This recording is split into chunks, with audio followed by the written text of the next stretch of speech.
Zaggity Zach. Bro, you know you done effed up, right? You done effed up. And Gary, feeling like a piece of meat, are we? Huh? Feeling a little cheap? You got your feelings hurt? Andy girl, all I gotta say is maybe you need to get high a little more often. Queens and kings, if you stopping by, let's get into it.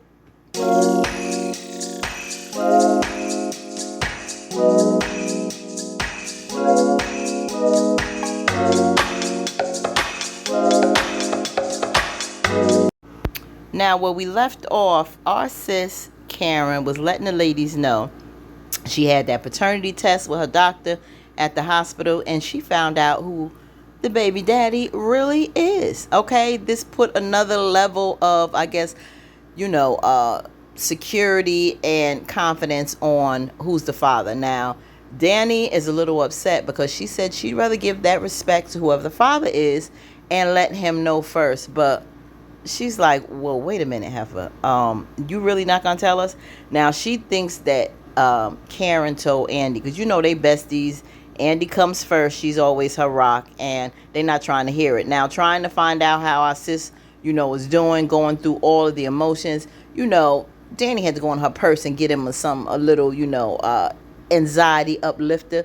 Got the sisters feeling good, so she always ready with it, with the good. So we have Andi and Sabrina puffing it up. But after a few minutes, when they found out old girl is not giving up the goods, they were pissed, and they said, we are going to get out of here. Now, Karen is talking to Andi, and she asked her, do you want to know? She says no. Are you happy with the results? And she said yes. That only, the light bulb went out for Zach on this, only because she seemed, happy and pleasant with it. Like, she got the confirmation that she needed. And she said she's okay with it. And that's all that Andi wanted to know. She wanted to let her know she loved her. She was really scared. She thought she loved her. And, Karen appreciated that. So she thanked her and she left. Now, in the meantime, she feeling all nice and high. And old boy calls up, talking about stopping by. Now, she warned my man. She warned our boy, I'm feeling a little nice.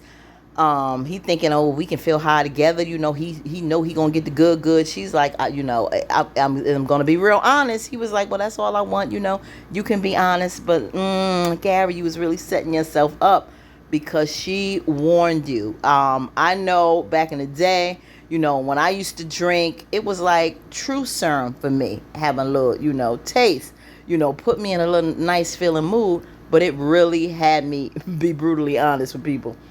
So going back, Dani's feeling real nice. She's really trying to drive, and her peripheral is doing real good for Sabrina. But one of the things she said, do you think Karen is going to tell her? That chick always like dragging stuff out.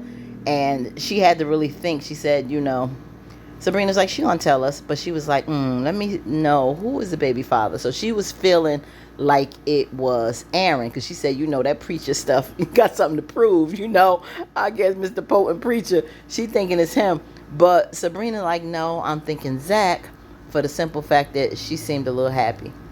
So she was like, yeah, why you think that? And she, I'm thinking the same thing, just because of how Karen, was really handling the situation.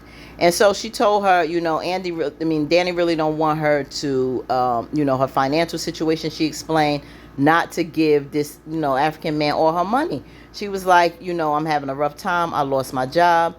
And if I give up everything that I have, and I think she said about 190,000 or something. Dani's eyes like popped out, like, maybe, bitch, you did rob the bank. Like, what? She was like, no, I didn't. Like, where you get all this money from? Because she was like, don't ask me. I ain't got nothing. Everybody know not to go to Dani because she ain't got no money. They go grocery shopping. Dani throwing stuff in the basket. She like, look, y'all gonna look out for a sister. I ain't got it going on like the rest of y'all. I'm working this TSA at this airport, and they are not paying me all that. So, she was like, whatever, Dani, whatever. So Dani tried to get her little snooze before they get ready to go. And Sabrina like, I can't deal with this chick. But no, don't get bio your money. I agree. Now, in the meantime, we got, Pam calling to check on, no, I think she got the call from Pam to see how she's doing. And, she let her know, this was crazy, Pam. What happened? So Pam trying to tell her, I didn't start the fire. They told you where it started from in the back. It wasn't me. She said, yeah, but you know what? You still left those curlers on. She was like, I know. And she said, it won't happen again. She said, I know it won't. She was like, what you trying to say? You gonna fire me? She like, who gonna hire you? Like, come on, give Pam a break. But all your shenanigans, I guess you that bad of a worker that nobody else is gonna hire you. But one thing Karen's always gonna do is be loyal to her girl. So Pam told her, Zach offered you that money and you need to go and get that money. She was like, I will. She was like, call him up. Like, do it now, because she made her think the minute he starts talking to Fatima or things start, that conversation starts dragging, she may stop him from giving you that money. So she was like, you know what? I guess I better hurry up and try to get to him before he changes his mind, or girl hasn't changed his mind. Now, here we got Calvin. I was cracking up. I'm like, Calvin, where you come with this 1970s velour furniture? Maurice was almost crapped in his pants. He could not believe it. Now, we know he's so over the top, but one thing Maurice has is style. He had his place laid out. He not for none of these old cheap, thrift store, maybe old 60s and 70s type furniture. It was a little colorful. It wasn't the right fabric. It was bright as hell. It really wasn't going with the feng shui of the apartment. So he was like, you know what? I'm about to puke in here. He was like losing it. And so they had that conversation about Calvin. And, Calvin was warning him, I told you to stay away from him. He was like, listen, I just began, because what you got to understand, Calvin, is that me and Sabrina is about to go to trial. Like, this is serious. We lost our job. We may be going to prison for a long time. I got to deal with this man. What they need is a confession. They need something from him, from higher ups than this Fed guy who got it out for them, to really deal with this situation with Calvin. It's time for Calvin to go. We know our Sabrina and Maurice is not going nowhere, but we need this done once and for all. Maurice had me cracking up. He said it looked like the damn Rainbow Coalition up in here, and I thought I would fall out. But he's right, Calvin. You need to get junked that crap. Now, our boy Preston came to check on old Zaggity Zach. They was kind of twinning it a little bit. Zach was like, you won't have to stop dressing like me. He was like, isn't that the, best form of flattery? They said when you emulate somebody.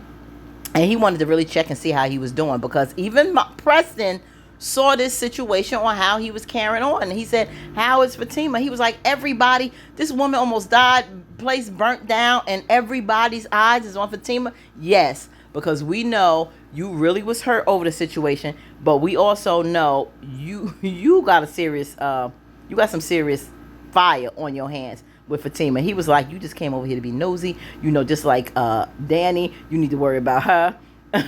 Ain't you in trouble with her? Preston basically like, aren't I always? So he was like, okay, you need to go, mind your business.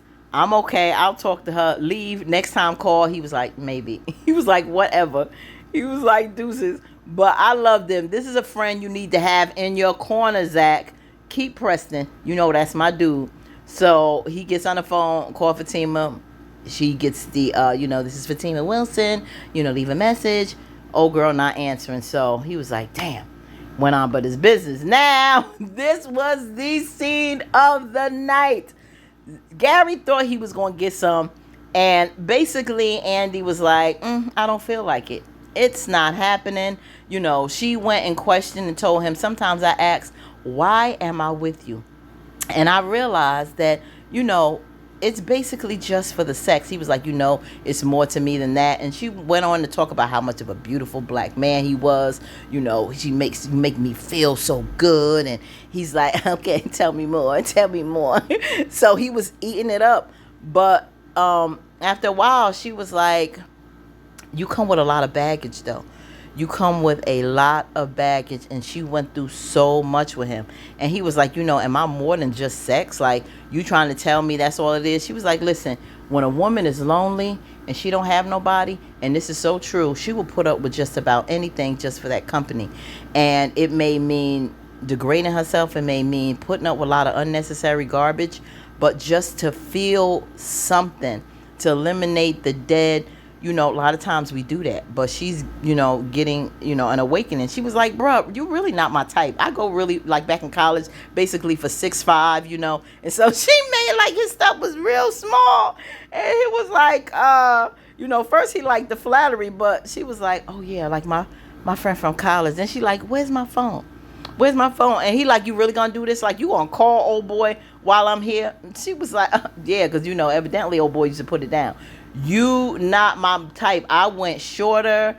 She even went as far to tell Gary, he may not even be that great in bed. Robin is bigger. She said, but you got the rhythm. And he was like, the look on his face. I was like, you got rhythm. Sometimes when not working with nothing, Gary, as long as you can work it, we can deal with that. So she was like, okay, you here for that. So, take your clothes off, because this is really basically all you can serve me right now. He was like, no, get off of me. He was all upset. He not feeling her. He was like, 6'5". He was basically ripped. He felt like a piece of meat. She laid it, all on the table, honestly. Like, bruh, I don't want you. Sex is the only reason why I'm putting up with you. We are not going to be a couple. It's not happening. And if you not giving me none tonight, then you can get the F out. He was like, are you serious? She was like, yeah. Because he wasn't giving it to her.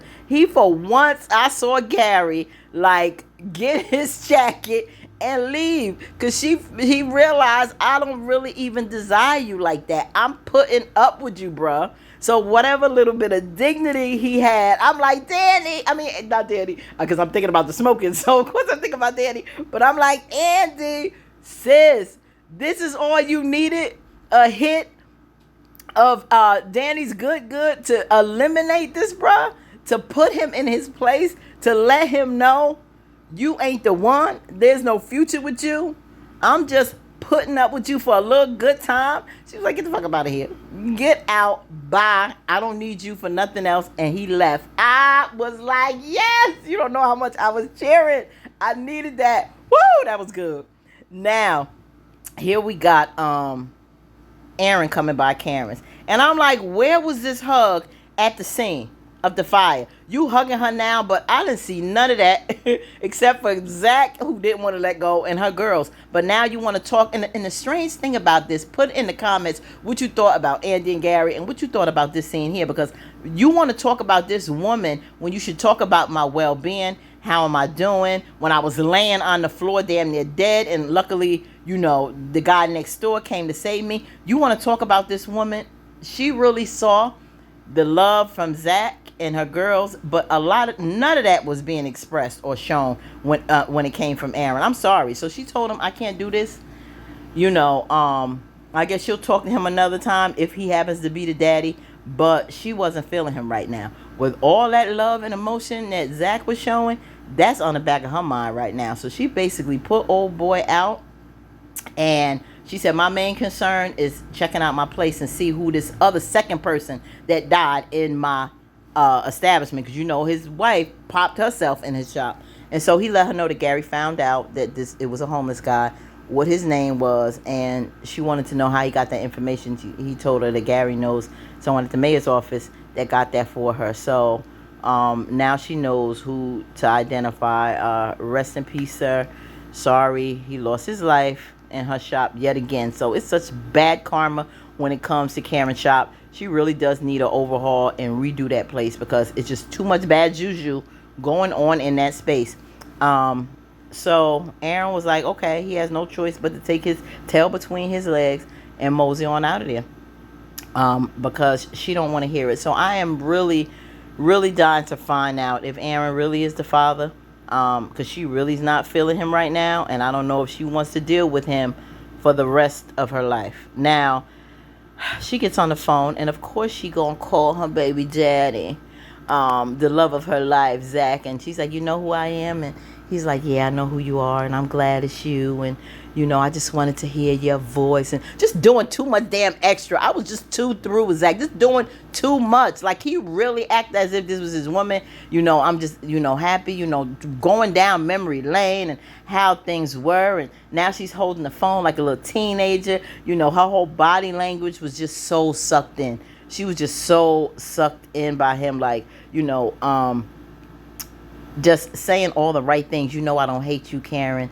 I love you. And who walks in when he says this, mouth all open? It's Fatima. Bad enough she saw this whole carrying on at the scene, but now she's seeing how how much you love Karen, and now it's another gut punch. And she, why do women, when they know your ex, that your present woman is around, they want you to say loving things in front of them? Oh, what happened to all that? She must be there. That's why you don't want to say it. You just told me you loved me a minute ago. Oh yeah, she there. You can't say it now?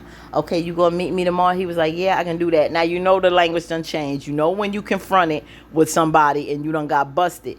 But she wanted him to say that in front of her, which was crazy. That was messy, Karen. So he tried to tell her, is there anything I could do? Fatima's like, no, I'm good. Run your bathwater. No, you ain't shit you can do for me right now, basically. And he was like, okay, babe, okay. And I'm like, yikes, yikes, yikes, yikes. Look at the face. Look at the face.